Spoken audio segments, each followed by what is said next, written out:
ndongeye nguhaye ikaze kuri uyu mugoroba w'itariki 12 ukwezi n'ukwezi kwa munani mwaka ni 2024 rero nkuko rero ubibona muri video hano imbere yacu ni uwo bita Aziz Bassane n'umunya Cameroon wavuye rero muri Koto Sport de Garoua. Murabizi ko ari imwe mu ekipe y'ubukombe cyangwa se ekipe zikomeye cyane hara mu muji wa Douala hara muri Cameroon. Rero ni Aziz Bassane rero n'umuwinga wavuga ko atari umukinnyi w'ibigango byinshi cyane urebye ugereranyije uyu Aziz Bassane na Serumogo niwe musore cyane kurusha uyu Aziz yago ugereranyije na Serumogo kabisa. Ni tayi zijya kungana ariko Serumogo yaba ari we musore cyane kuruta uyu mukinnyi, ariko numwe mu bakinnyi b'abatekinisiye twakomeje kugenda rero tukugezaho ko yaje muri equipe ya Rayon Sport. Byagiye bivuga ko rero abakinnyi bari baje abanyasenegal bari baje muri equipe ya Rayon Sport bari bo Fonganye ndetse n'uwitwa Dianye Yusu Dianye, bavuze ko rero bari birukanwa ariko siko bimeze, abo bakinnyi baracyari muri equipe ya Rayon Sport. Rero reka ukomeze ugenda urebe video uyu nguyu Aziz yinjira muri groupe. Urabona ko yinjiye muri groupe irimo bano bapeti, ino groupe irimo bano bapeti babana, uwo bita Yusu Dianye, witwa Jesus nimwo ari, witwa Bagayogo nimwo aherereye, ndetse n'umuzamu rero nimero ya mbere wa equipe ya Rayon Sport nawo nimwo aherereye. Rero uragenda ubona yuko ari umukinnyi bari kugenda bakira bavuga bati injira muri groupe. Witwa nka Bagayogo uramubona we ni n'umuderangeri cyane, we abayashyuhije ahantu hose ari, ubona ko iyo hageze umucyo uhita utamiriza mu bakinnyi ahuye nabo. Urabona ko n'abatoza ubwabo nabo bari kugenda baganira gake gake, bagenda bavuga bati ese imyitozo y'uyu munsi uragenda tuyikoresha gute. Urabona ko ni ibintu bimeze neza cyane muri kano kanya, ni ibintu navuga ko ari ibintu by'agaciro gakomeye cyane kuba rero uyu nguyu Aziz rero yinjiye muri equipe ya Rayon Sport. Ndagenda nyuzamo na gake n'ibitego uyu mugabo yagiye akina cyangwa se n'uburyo agira interception ku mupira. Uri kugenda rero ubona muri no groupe rero irimo ba Yusu Dianye, irimo ba Bagayogo, irimo ba Jesus, irimo nabano bakinnyi bandi bakiri batoya muri equipe ya Rayon Sport batamenyereye cyane, ndetse n'umuzamu rero wa mbere wa equipe ya Rayon Sport. Urabona ko ari rero bari kugenda rero bagerera bakora imyitozo cyangwa se icyo twita kwishyushya, cyangwa se kumwe abantu bakina kugira ngo babe bajya muri mood neza, bata like nizibari nka ni hitting muscle plays, cyangwa se kumwe abakinnyi bakina kugira ngo bashyushye umubiri baze kuba bari muri mood neza. Murabibona rero ko ari umwe mu bakinnyi beza cyane rero bari kugenda rero binjira muri equipe ya Rayon Sport. Ese uyu mukinnyi azanye iki? Nkuko mwagiye mubibona ni umuwinga ukina kuri wingi y'iburyo, ni umuwinga ukina kuri wingi y'iburyo. Ni umukinnyi rero ufite dynamicité cyangwa se uri dynamic cyane, ni umukinnyi dynamic. Urabona ko n'uburyo akina agapira hano muri riboso, urabona ko akina ibintu yumva akora kuri baro akayitanga ahantu ubona hanyaho. Urabona ko ari umukinnyi twavuga ko atajagaraye, ni umukinnyi ufite ukuntu hano muri kano kariboso barimo barakina. Urabona ko ari pose nyine, afite icyo bita good responding capability, icyo bita gutekereza vuba. Nimba uri kugenda ubona imipira kugenda akoraho muri aka kariboso bari gukina, urabona ko nta gihunga afite, arafata baro ukabona ko ayigejeje ku muntu agomba kuyiha cyangwa se ashaka kuyiha mu gihe cya nyacyo. Ndi kubona ko ni umukinnyi uri pose, cyane, ushobora kuba afite icyo bita ushobora kuba afite exposure cyangwa se personal exposure muri we. Ni umukinnyi nyine ubona ko ari gukora utuntu yumva nyine hari ukuntu ari pose cyane. Ni muri kugenda ureba imipira arimo arakora muri kano kariboso, urabona ko nta bwoba afite, nta gihunga. Arafata baro nyine ukabona ko icyo atekereje cyo kuba yayikoza ari cyo ayikoresheje muri rusange. Nanone buriya muri imyitozo ya Rayon Sport aba ari utugroupe ubundi tugera muri dutatu. Hari abakinnyi bashyashya cyangwa se batari established, ariko haba hari n'akagroupe k'abarundi bakunda kuba bari kumwe nabo, kaba karimo ba Paplay, kaba karimo ba Richard, kaba karimo umuzamu nka Pasia, kaba karimo ba barundi bandi. Hakaba n'akagroupe kaba karimo abano bakinnyi bakuru barimo Haruna Niyonzima Safe, bitwa nka ba Charles Bare, akaba karimo abitwa nka ba Muhire Keve, akaba karimo nka ba Omborenga Fitina. Ni buri kugenda ukabona hari inyuma karimo n'aba just babandi baba kapiteni nyine bambara blasari bari ukwabo, abitwa nka Charles Bare, abitwa nka Muhire Keve, witwa nka Haruna Niyonzima, witwa Aimable Nsabimana, just nyine babantu nyine bakuru ba Omborenga Fitina baba bari mu kagroupe kabo. Nabo nabakinnyi nyine ububona ko hari ukuntu nyine baba nyine bafite akagroupe kabo, ku buryo niyo umutoza agiye kubabwira nibo ahera habwira. Uri kugenda ubabona hano rero imbere yawe. Imyitozo ya Rayon Sport rero ifitemo babakinnyi twavuga bamenyereye amarushanwa, twavuga nyine bamenyereye icyitwa igikombe, twavuga bafite nyine ibigwi bakoze muri equipe nationale, twavuga ko nyine bakinnye imyaka myinshi umupira w'amaguru cyangwa se tumaze igihe kinini tubazi. Hakaza kuba hari n'akandi kagroupe rero kari ku rundi ruhande karimo ba Fisto, ba Petit Messi, karimo Justin n'abandi bakinnyi bagiye batandukanye nabo biganjemo abakinnyi batamenyereye cyane, karimo ba Master, karimo ba bakinnyi bandi nyine ariko just baba batari abakinnyi bahatari. Nako karahari gutya hagana ruguru muri kona ruguru, nimba ubirebye neza muri video. Yego nako rero nakandi kagroupe karimo abo bakinnyi nabo urabona ko imyitozo baba bakomeje kugenda nabo bagenda bavuga bati ka tugende tuyikoraho gake gake, tugende tureba ukuntu ibintu bigiye byifashe cyane. Rero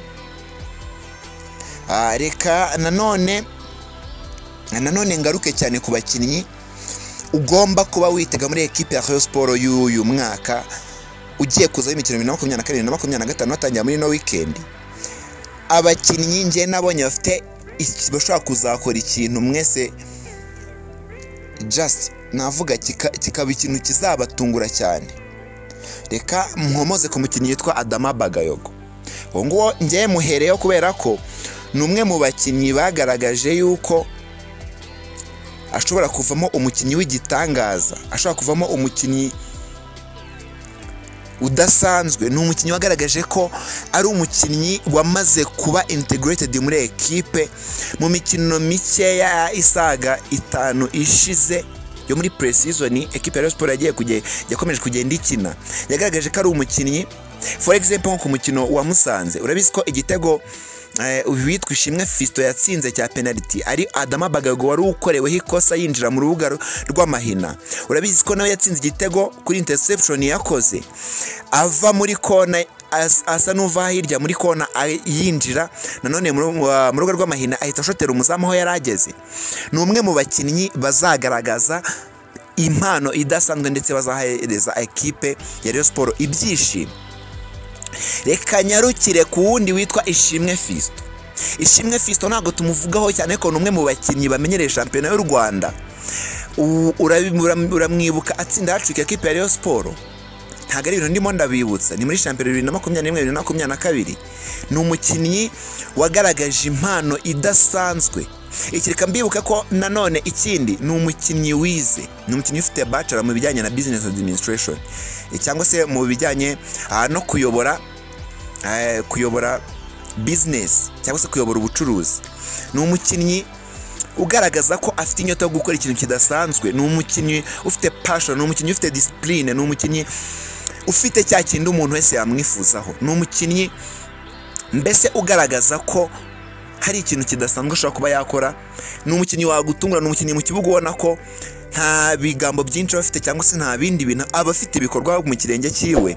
Iyo afashe baro ubona ko afite ikintu cyo kuba yayibyazamo umusaruro. Uwo ni undi mukinnyi nawe uzagenda gutungura muri ekipe ya Rayon Sport. Reka nanone nyaruke ngere ku mukinnyi abenshi mutakomeje kugenda mwitaho cyane, umukinnyi witwa Iraguha Haji. Iraguha Haji njye nkurikije imikino maze kugenda mbona, namaze kubona ko abatoza bamwizereramo. Wenda twebwe tugenda tubona ko ari umukinnyi usanzwe. Reka nkwibutse igitego yatsinze kuri match ya Super Coupe y'umwaka ushize. Muribuka yuko Iraguha Haji rero watsinze igitego cya gatatu aho yafashe baro acenga akora counter attack. Umukinnyi nawe ni pasi yahaye Ojera ni pasi yahaye Ojera. Ni umukinnyi nawe ugaragaza ko aramutse agiriwe icyizere akaba afite ekipe nziza nawe yagira ikintu kigaragaza, kandi ni umukinnyi nawe ukiri mutoya ugifite ingufu, ugifite byinshi yagaragaza. Nawe simutindeho cyane, ahubwo njye ku mwana witwa Jesus. Uyu mwana witwa Jesus nawe ni umukinnyi wagaragaje ko afite umwanya cyangwa se abonye umwanya uhagije nawe hari ikintu ashobora kuba yakora muri squad ya equipe ya Rayon Sport. Ni umukinnyi nawe wagaragaje ko atari umukinnyi mubi, ni muri bano bana Kayiranga Baptiste yabashe kuba nawe yazamura. Nawe ni umukinnyi wagaragaje rero ko ari umukinnyi mwiza cyane kandi ufite byinshi ashobora kuba yakorera iyi equipe ya Rayon Sport muri uyu mwaka w'imikino. Abo n'abakinnyi kubwiye bashobora kuzagutungura, ariko reka nongereho indi bonus y'umukinnyi umwe equipe ya Rayon Sport ishobora kuzaza igutungurisha bikaguca ukavuga ati se uyu mukinnyi kucya ntunguye. Njye ni kuvuga bazagutungura, kubera ko ntago njye ni kuvuga babandi ombarenga fitina muramuzi, ntago ibigwi byari ibintu tugenda dusubiramo. Uwitwa Muhire Keve ibyo yakina murabizi ko ari regular starter muri equipe nationale cyangwa se muri national team mu Mavubi. Uyu nguyu ntabwo ari igitangaza kuba nyine yakora ibintu bidasanzwe cyane, ko ari umukinnyi wa sezo y'umwaka ushize. Uwitwa Sefu nk'umukaseri wa mbere ntabwo ari wa muntu uzagutungura ko yabaye umukinnyi wakataraboneka. Witwa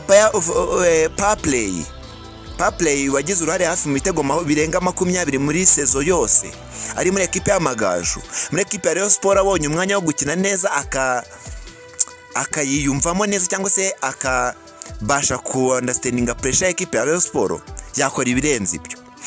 Ahubwo uribaza witwa Haruna Niyonzima, ku bantu benshi bakomeje kugenda questioninga cyangwa se bagiraho utubazo muri rusange. Haruna Niyonzima, reka mbibutse ikintu kimwe. Ubundi hari muri igihugu cya Tanzania, kangwe nk'urugero witwa Feitoto kuri match yabaye ku munsi w'ejo, uwitwa Feitoto yabashije kuba yatsinda igitego cyiza muri match ya Super Coupe yo muri Tanzania. Igitego cya mbere equipe yazamu yatsinze Young Africans, ariko nubwo yabatsinzwe binariko Feitoto yatsinze igitego cyiza cy'umukinnyi w'umuhanga. Ibi ngibi ndagenda mbihuza ukuntu mwumvise Feitoto bamuririmba cyangwa se aririmbwa hano mu Rwanda, wese mbihurije ne na Haruna. Feitoto we ku giti cye nk'umukinnyi urenze wa danje, yakoze ibintu byatari nubwo equipe itatsinze, ariko wabonaga ko ari umukinnyi ufata baro equipe ya Young Africans ikaba yahungabana. Ariko reka mwibutse ko equipe ya Young Africans nka equipe irenze ifite wo bita Clement Muzize, equipe ifite Rafael Boko, equipe ifite Akome Zuzwa, equipe ifite Stefano Azizi Ki, equipe ifite abakinnyi batandukanye mugiye muzi. Abo nibo b'ingenzi nari ndimo ndakubwira. Ni equipe irenze cyane, irica igakiza, ikubita mu cyico nimbi cyane. ntago wari kwizanaho ngo ngufite ngo Feitoto ngufite ngo babanyakolombia baguze batatu. Reka ni ingome cyane. Yarabakubise ibitego bine ariko ukabona ko aywa ni equipe ikina n'imbaraga za danje, ariko ni equipe yazamu nayo wenda nayo yagihusha uburyo bwagiye buvamo bubarwa, ariko still ukabona yuko equipe ya Yanga ifite indabukuru kuri equipe yazamu kure cyane, ni hano ni Nyanza.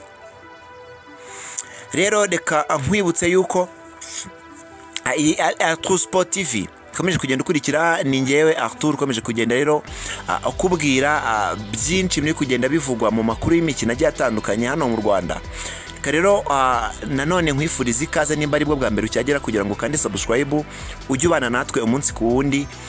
Ikindi reka nanone ngusabe gukomeza kugenda ureba ibiganiro byacu ku munsi utashye. Nimba wakunze ibiganiro byacu komeza ugenda udushyigikire, ubwire na bagenzi bawe ko hari umusore witwa Arthur wazanye uri kujya guhereza ibintu utigeze wumva ahandi. Ibi ngibi nge nibyo ngiye kujya nguha, nzajya nguhereza ikintu utarumva ahandi. Sinimo no kumenyesha ngo Rayon Sport izanye umukinnyi mushyashya, oya ahubwo ndimo ndakwereka ese uyu mukinnyi ni muntu ki, ese ni iki kintu wamwitegamo, ese kote foru ziwe cyangwa se kote febre ni izihe.